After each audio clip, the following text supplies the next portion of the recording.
उन्होंने जो अपना पूरा जीवन समर्पित किया है, सबसे पहले मैं आपके माध्यम से उनको नमन करना चाहता हूँ।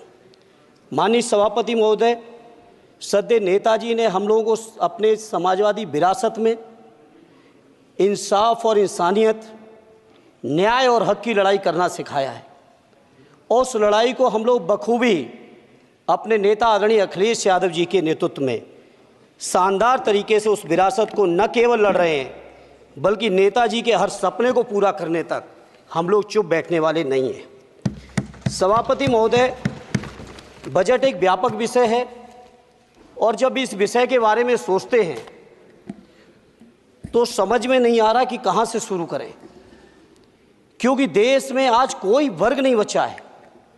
कुछ चुनिंदा उद्योगपतियों के बारे में बात नहीं करूंगा, लेकिन देश के 140 करोड़ लोगों में से कम 95% लोग ऐसे हैं जो आज पूरी तरह से बर्बाद है। एनडीए की ये सरकार 11वां बजट पेश कर रही है, लेकिन इस 11वें बजट के बावजूद अगर मैं देखता हूं तो समाज की जो गरीबों के लिए सबसे ज़्यादा ज़रूरी चीज़ें हैं, स्वास्थ्य का है तो स्वास्थ्य 2023 और 24 में बजट घटा दिया है। किसानों का बजट जहां यूपीए के सरकार के समय 2014 तक 5.5 था, वहीं 24 आते आते ये 3.15 रह गया है। शिक्षा का बजट जहां 2013 में 4.77 था, आज 23-24 आते आते ये 2.5% रह गया है।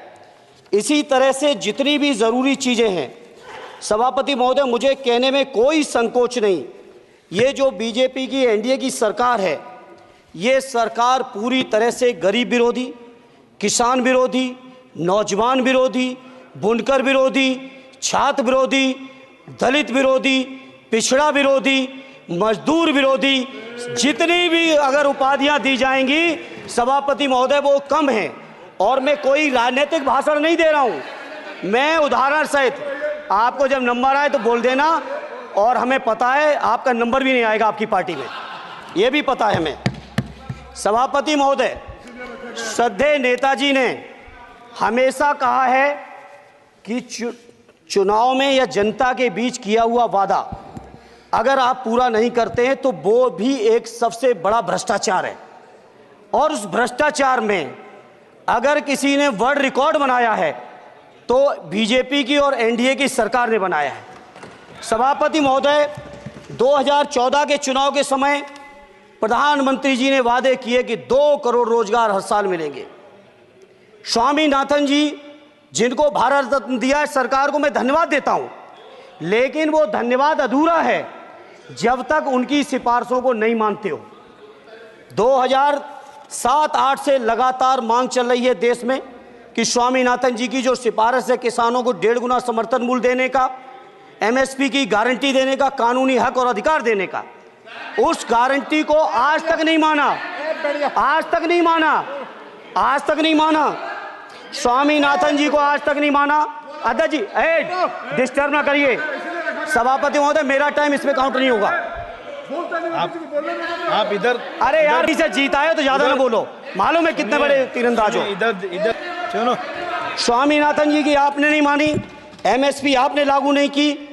कितनी बढ़िया बातें कि खाद पे हम सब्सिडी बढ़ा रहे हैं, पहले 50 किलो को 45 किलो, फिर 45 किलो को 40 किलो, और मुझे लगता है कि एक तीसरा कार्यकाल पूरे होते होते केवल 10 ही किलो बचेगा खाद के कट्टे में, इससे ज़्यादा नहीं बचेगा। मंडी एक नहीं बनाई, आत्महत्या इतनी कर रहे हैं किसान, और किसान अगर अपनी एमएसपी की मांग करते हैं, हजारों किसान यहीं दिल्ली की सीमा पर मारे जाते हैं, और आप सोचते हो कि आपकी बात को कोई समझेगा नहीं। सभापति महोदय, नौजवानों को कितना गुमराह किया गया। नौजवानों से कह दिया गया हर साल 2 करोड़ रोजगार। मैं आज सवाल पूछता हूं अपने नौजवानों की ओर से, बताएं भारतीय जनता पार्टी के लोग, सरकार में बैठे लोग, 10 साल आपने राज कर लिया है, आखिर 20 करोड़ नौजवानों को रोजगार कहां है? अरे छोड़िए यार, अबे कोई नोटिस नहीं लेता तुम्हें, छोड़ो छोड़ो, कोई नोटिस नहीं लेगा तुम्हें। 20 करोड़ नौजवान के रोजगार का हिसाब कहां है? आज 11वें बजट में जब याद आई तो वो भी ट्रेनिंग की बात करते हो। मैं कहना चाहता हूं आईआईएम IIT के नौजवानों को रोजगार नहीं दे पा रहे हो। आप सोच रहे हो इंटर्नशिप के इस छोटे से शगुफे से नौजवान खुश होंगे? देश के नौजवान खुश होने वाले नहीं है। सभापति महोदय, शिक्षा के मसले पर लगातार बजट घटाया जा रहा है, लगातार सरकारी शिक्षा कम की जा रही है, और ये बीजेपी की सरकार की लगातार प्रयास है कि नौजवान शिक्षित होंगे तो सवाल पूछेंगे। देश की JNU से लेके BHU से लेके MU से लेके जितने बड़े संस्थान हैं, सारे संस्थानों को बर्बाद कर दिया है। एक भी दलित, एक भी पिछड़े, कहीं आपका वाइस चांसलर नहीं है। लगातार जितने भी आपके professor, associate professor, assistant professor की नियुक्तियों में RSS का जब तक कोई फंडामेंटल कोर्स नहीं करेगा, बेसिक कोर्स, तब तक उसकी नियुक्ति नहीं होगी। आप क्या सोच रहे हो देश नहीं देख रहा है नौजवान? UGC का बजट लगातार कम किया जा रहा है। मेरा खुला आरोप है इस सरकार पर कि ये सरकार शिक्षा को प्राइवेट करके, शिक्षा को मुट्ठी भर उद्योगपतियों के हाथों में देके, शिक्षा को चुनिंदा लोगों के हाथ में देके, देश के 140 करोड़, जिसमें मैं समझता हूँ 90% लोग गरीब हैं, उन गरीबों के हाथों से शिक्षा को छीनने का ये जो आपकी सरकार षड्यंत्र कर रही है, इसके लिए हम लोग इस मौके पे विरोध करते हैं। लगातार फीस बढ़ा रहे हैं, शिक्षकों की कमी है, रोजगार आप दे नहीं पा रहे हो, सामाजिक असमानता। सभापति महोदय, 2014 में जिस समय सरकार बनी थी NDA की, उस समय देश की जितनी भी जो आर्थिक चीज़ें थी, जो वेल्थ थी, उसमें पिछड़ों की हैसियत 17% थी, 17%, और आज 10 साल की NDA की सरकार के बाद पिछड़ों की आर्थिक हैसियत हो गई है केवल 9%। मैं कहना चाहता हूं चुनौती के साथ, वित्त मंत्री अपने जवाब में बता दें, अनुसूचित जनजाति का एक भी व्यक्ति देश में अरबपति हो तो बता दो, एक भी अरबपति हो तो बता दो, एक भी दलित को अरबपति आपने बना दिया हो तो बता दो, एक भी पिछड़े को बना दिया हो तो बता दो। आप जवाब में दे देना, आप डेटा दे देना, आप डेटा दे देना, हमारी दबाव नहीं रुकेगी। सभापति महोदय, जब बीजेपी की सरकार, जब बीजेपी के लोग विपक्ष में रहे तो OPS की बातें किए। 10 साल से आप सत्ता चला रहे हो, 11वां बजट पेश कर रहे हो, पूरा देश आज OPS के लिए, सरकारी कर्मचारी परेशान है, कहीं OPS की चर्चा नहीं है, पुरानी पेंशन की कोई चर्चा नहीं है। सभापति महोदय, पुरानी पेंशन तो पुरानी पेंशन, हम मांग करते हैं, बहुत बड़े राष्ट्रभक्त आप बनते हो, मैं मांग करता हूं देश के पैरामिलिट्री फोर्सेस को आप पुरानी पेंशन दीजिए। मैं मांग करता हूं, आप राष्ट्रभक्त हैं ना, सीमा पे जो सुरक्षा कर रहे हैं, जो शहादत झेल रहे हैं, मेरी मांग है कि आप उनकी OPS दीजिए। वो आप OPS नहीं दे पाओगे। इसी तरह से सभापति महोदय, देश के अंदर बहुत से ऐसे संविदा कर्मचारी, एक से एक बढ़िया फार्मूला, अब कानूनन मंडल आयोग लागू हो गया तो कैसे पिछड़े और दलितों को रोकें? तो संविदा कर्मी की प्राइवेट कंपनी, प्राइवेट आपने आउटसोर्सिंग कर दी। आउटसोर्सिंग के कारण से देश के सारे दलित, सारे पिछड़े, सारे आदिवासी आपकी सेवाओं से बाहर हो गए, उनके पास कोई कानूनी हक नहीं। तो ये जो आरक्षण को खत्म करने के तरह तरह के जो आप लोग षड्यंत्र अपना रहे हो, इस षड्यंत्रों को देश का जनमानस पूरी तरह से जान भी चुका है, पहचान भी चुका है, और इसीलिए उत्तर प्रदेश से तो आपको कर ही दिया है बाहर, देश से भी बाहर जल्दी करेंगे, और हमारे साथी मिलकर दूसरे प्रांतों से भी बाहर करेंगे।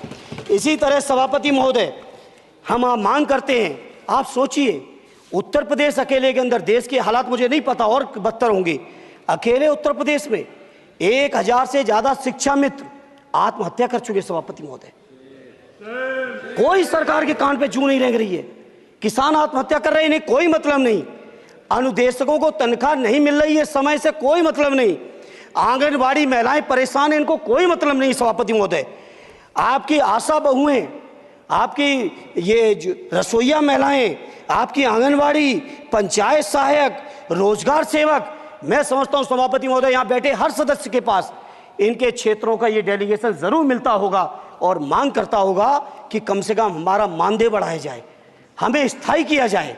सभापति महोदय, इसके लिए सभापति महोदय, मेरी पार्टी के किसी भी मेंबर से हम नंबर कम कर लेंगे, टाइम, मेरा टाइम बढ़ा दीजिए, बढ़ा दीजिए, कोई भी मेंबर हमारे लिए दे देंगे टाइम, हम लोग। इसलिए सभापति महोदय, इन सभी समस्याओं के लिए मैं आपसे कहना चाहता हूं कि इनका समाधान करिए, और नहीं समाधान करेंगे तो अभी तो बैसाखी पे बन गए, बिहार और आंध्रा को पैकेज देखें फिर देश में कितने राज्यों को पैकेज दे पाओगे। अरे वित्त मंत्री जी, उत्तर प्रदेश से आते हो, इतना भी हक नहीं कि पूरे बजट भाषण में एक बार उत्तर प्रदेश का नाम आ जाता। इतना अयोध्या से नफरत हो गई, अयोध्या से अवधेश जी क्या जीत गए, आप लोगों को इतनी नफरत हो गई कि एक भी उत्तर प्रदेश का एक बार भी नाम नहीं आया। सभापति महोदय, इसे मैं आज इस मौके पर सभापति महोदय देश के गरीबों, किसानों, नौजवानों, व्यापारियों, बुनकरों सभी की ओर से कहना चाहता हूं, ये बजट देश विरोधी बजट है। कुछ समस्याओं के लिए सभापति महोदय संवेदनशीलता के साथ मैं कहूँगा सरकार को विचार करना चाहिए। श्रद्धेय नेताजी जब रक्षा मंत्री थे, उन्होंने व्यवस्था दी थी कि देश के अंदर जो भी सैनिक शहीद हुए हैं उनको ससम्मान उनके घरों पे जाके राष्ट्रीय सम्मान के साथ उनकी अंत्येष्टि हो। मैं उन्हीं की परंपरा को आगे बढ़ाते हुए एक और मांग करता हूं सभापति महोदय कि जो हमारे शहीद जिनकी अंत्येष्टि स्थल जहां कहीं भी बना हो, जिस भी परंपरा से बना हो, अरे आपको कुछ नहीं पता है, अरे यही तुम्हारे सैनिकों के लिए यही तुम्हारा भाव है। सभापति महोदय,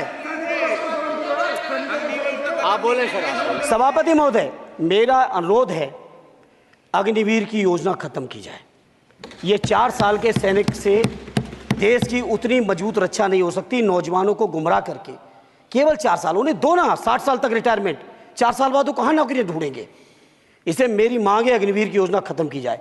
साथ ही साथ मेरी एक मांग और है कि जो शहीदों की शहादत स्थल है उसको शहीद स्थल के तौर पर डेवलप करने के लिए केंद्र सरकार को अतिरिक्त बजट देना चाहिए। मैं नहीं समझता हूँ इसमें किसी को कोई दिक्कत होनी चाहिए। इसी तरह सभापति महोदय, बातें बहुत लंबी लंबी की जाती हैं, थोड़ा सा मैं अपने क्षेत्र के बारे में कहूँगा। आदरणीय हमारे नेता माननीय राममूर्ति वर्मा जी ने भी कहा है, माननीय लालजी वर्मा जी ने भी, जो बाढ़ की समस्या है, जो समस्या बिहार में है नेपाल से पानी छोड़ने की, वही समस्या उत्तर प्रदेश की भी है। और विशेषकर पूर्वी उत्तर प्रदेश में अगर आप चलिए तो खीरी से शुरू करेंगे, पीलीभीत खीरी से लेके पूरा आप चले जाइए और एकदम कुशीनगर बॉर्डर तक, बिहार बॉर्डर तक पूरी की पूरी समस्या है। घाघरा जब आती है तो मैं समझता हूँ इन जिलों के लाखों लोगों को तहस नहस करके चली जाती है। जितना विकास होता है सभापति महोदय, बरसात के समय वो सारा का सारा विकास पूरी तरह से खत्म हो जाता है। इसलिए मेरी मांग है केंद्र की सरकार से कि बजट आप पास कर रहे हो तो कम से कम उत्तर प्रदेश से इतनी नफरत ना करो। 2 बार तो उत्तर प्रदेश की दम पे ही बैठे थे और तब भी ये वित्त मंत्री जी हंस रहे हैं, इनके यहाँ भी आता है बाढ़ तो जाती होगी, महाराज बसता तो नहीं होगा, कुशीनगर बसता नहीं होगा, आपका मऊ बसता नहीं है, आजमगढ़ बसता नहीं, अम्बेडकर नगर बसता नहीं, बहराइच बसता नहीं, खीरी बसता नहीं, श्रावस्ती बसता नहीं, पीलीभीत बसता नहीं, बलिया बसता नहीं है, कुशीनगर बसता नहीं है, गोरखपुर बसता नहीं है। इतने जिले तो हमारे उत्तर प्रदेश के प्रभावित हैं। तो बिहार की तरह से एक विशेष पैकेज हमारे उत्तर प्रदेश के लिए भी दे दो। कम से कम इतना तो कहने की हिम्मत रखो, केवल चीखने के लिए बैठे हैं सब के सब। सभापति महोदय, दूसरा एक मैं बात, हमसे पूर्व जो सांसद रहे हमारे आजमगढ़ के, बड़ी लंबी लंबी बातें की, गोरखपुर से आजमगढ़ होते हुए बनारस तक का हमने रेलवे लाइन स्वीकृत करा दिया। सभापति महोदय, मैंने जब पता किया अधिकारियों से तो सच्चाई ये है कि अभी उस पर एक भी पैसे का बजट का आवंटन नहीं है, नहीं है बजट का आवंटन। हाँ, आज आप ही ने तो पेश किया बजट, आप ही तो साइन किए हो, निर्मला जी ने तो किया नहीं होगा, आप ही ने किया होगा। तो सभापति महोदय, उस पर बजट भी आए, उस पर बजट भी आना चाहिए। दूसरा सभापति महोदय, ये जो समस्या है बाढ़ वाली, मैं समझता हूं कोई अकेले मेरी नहीं है, मेरे अकेले क्षेत्र की नहीं है। जो भी संवेदनशील व्यक्ति होगा इस पर जरूर गंभीरता से सोचेगा, उसको सोचे।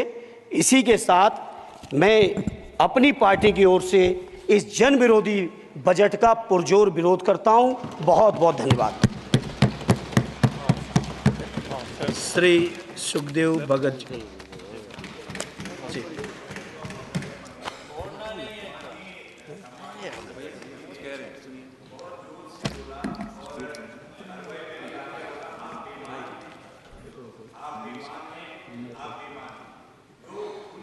असंसदीय है मान्यवर, मेरा निवेदन रहेगा, वैसे तो भाषा शैली हमें सभी को ठीक करनी चाहिए, लेकिन ये अगर कहीं ये शब्द आ गया हो, अगर कहीं अगर कहीं ये शब्द कार्रवाई में आ गया हो तो मान्यवर निवेदन है उसे हटा दिया जाना चाहिए। देख लेंगे।